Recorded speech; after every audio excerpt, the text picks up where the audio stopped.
Hello, আপনি এই ভিডিওটা দেখতেছেন, তার মানে হলো আপনি ইংরেজিতে স্পোকেন করতে চান বা স্পোকেন ইংলিশে পারফেক্ট হতে চান। অলসো আমিও ইংরেজিতে পারফেক্ট বা ভালো নেটিভদের মতো কথা বলতে চাই। তো সেই সুবাদে আমি প্রতিনিয়ত প্র্যাকটিস করে যাচ্ছি। তো চলুন না আমরা একসাথে স্পোকেন ইংলিশের মানে সমস্যাটাকে দূর করি। আসলে আমি খুব পারফেক্টলি কথা বলতে পারি না, বাট তাও আমি চেষ্টা করছি যে আমার দৈনন্দিন জীবনের যে সিচুয়েশনগুলো আছে বা মুহূর্তগুলো আছে এগুলোতে আমি ইংরেজিতে এক্সপ্লেন করার চেষ্টা করি।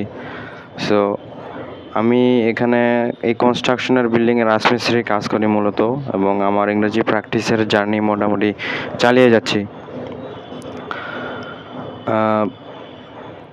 We have to introduce our self, our environment, natures in English.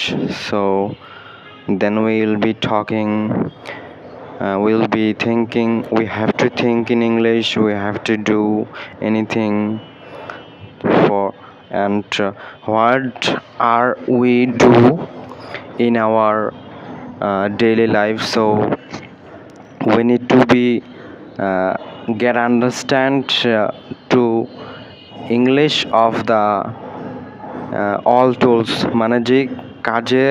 যে কাজগুলো তুমি করো, বিভিন্ন রকম ওই কাজের সরঞ্জাম থাকে, ওই সরঞ্জামগুলোকে প্রথমত আমাদেরকে ইংরেজিতে জানতে হবে। যেমন কাজের অনেক সরঞ্জাম আছে, রাজমিস্ত্রির অনেক সরঞ্জাম আছে, যেমন কড়াই, তারপর হলো বালতি, বেলচা, এগুলোকে আমাদেরকে ইংরেজিতে জানতে হবে। তাহলে আমরা ওগুলো নিয়ে সাধারণত সেন্টেন্স মেক করতে সহজ হবে। প্রথমত আমার ক্ষেত্রে আমি এটা মনে করি, অথবা আপনি যে কাজ করেন তো সেক্ষেত্রে আপনার ওই সরঞ্জামগুলোর ইংরেজিতে নামগুলো জানার পর আপনি প্রতিনিয়ত ওগুলো দেখেন, তো সেক্ষেত্রে আপনার স্পোকেন জার্নিটা আরও ভালো হবে। যেই টুলস বা সরঞ্জামগুলো থাকে ওগুলোকেই সাধারণত বাক্য বা সেন্টেন্স তৈরি করলে আস্তে আস্তে একটু মিড লেভেলে যাওয়া যায় আর কি।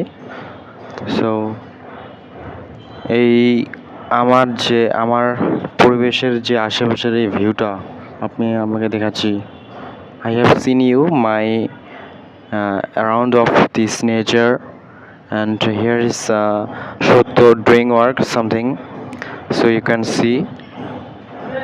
see here Shotto is doing work, and someone is coming for looking me, and